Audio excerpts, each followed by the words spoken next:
Qui c'è una dimostrazione di un poco l'origine del gelato artesanal en España y un poco también el sentimiento que uno ha por el gelato en todas las acciones que han fet a los diversos países, como aquí a Italia, con todo, cuando el equipo de España ha competido en la Copa del Mundo, en otras pruebas, aquí en Longarone, ahora es un poco el sentimiento de cada uno de los que formato la squadra spagnola della delegazione che ha oggi aquí in Castelbrando, dona un poco la sua visione del gelato attraverso di tutti questi anni.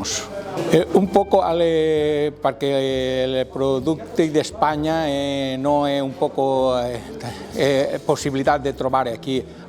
Queríamos hacer un poco sapori che aquí tutto il mondo può riconoscere e che è un poco también la evolución del gelato. En el gelato gastronómico un poco productos que han encontrato all'origine de toda la fabricación en la cocina, que es un poco también de animales un poco, y donarle un toque español. Aparte después en otro también el gelato, versiones de molta fruta que tenemos a la España y que también recorda le due partecipazioni nel subcampionato della Coppa del Mondo dell'equipo della squadra spagnola che ha fatto, no? Era un poco ricordare un poco l'origine e la evoluzione del gelatieri también.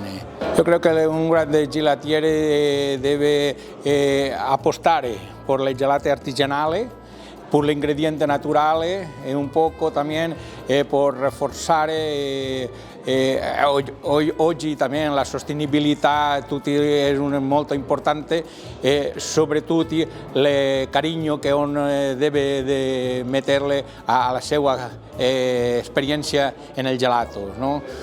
No es hacer un gelato normal, no, encontrar también nuevos sabores, mezclar y sobre todo también aprovechar tutti questi eventi che uno fa per partecipare e avere molte riunioni con altre gelatiere di altri paesi per creare molta sinergia e la metà dei problemi in tutti i paesi uguali e entonces le soluzioni también sono in tutti i paesi uguali e se tutti fanno per fare la stessa idea, le gelatiere hanno un gran futuro a posteriori, ma deve essere unite tutte le gelatieri di tutti i paesi.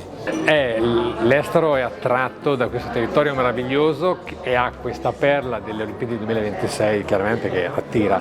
La sostenibilità fa parte di un nuovo modo di fare anche il gelato. All'estero sono un po' più avanti di noi, quindi aiuta perché è un incontro tra know-how, incontro tra modi di far gelato, dove l'Italia ha sempre in avanti guarda nella tipologia di prodotto e la sostenibilità ormai sta arrivando anche all'interno delle gelaterie. All'estero sono più portati un po' per tradizione anche culturale loro, certi temi, quindi è un incontro felice in un luogo che è a metà strada tra la grande, noi ci diciamo sempre, Longarone è a metà strada tra Venezia e Cortina e non è un caso infatti che siamo idealmente, metaforicamente a metà strada in questi luoghi fantastici con un occhio a Cortina dove siamo tutti interessati a ciò che accadrà a Cortina.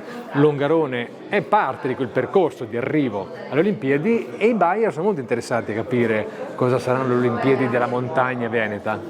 Sì, Longarone in questo ha visto sempre molto più lungo di tanti altri. La MIG è stata la fiera dove si è parlato per anni e anni già in passato del gelato gourmet, gelato gastronomico. Quest'anno parliamo molto anche e soprattutto del dessert, cioè il gelato come dessert, perché cosa accade? Le gelaterie ormai sanno fare il loro mestiere, spesso e volentieri purtroppo nei ristoranti in generale si trova quel gelato di non così alta qualità. Vogliamo fare quel passo in più, vogliamo portare il gelato di qualità anche alla fine di un pasto, che diventi quindi un momento importante di rilievo, di bel ricordo di un pasto consumato in un ristorante. Allora, io dico una cosa, sono stato solo ieri, però ho visto un'aria di rinnovamento e di questo sono molto felice. Ho visto negli stand gente giovane, soprattutto su quello del Veneto che c'era, ho visto tutti i ragazzi nuovi con una grande energia e quindi mi fa molto felice perché vuol dire che c'è un futuro.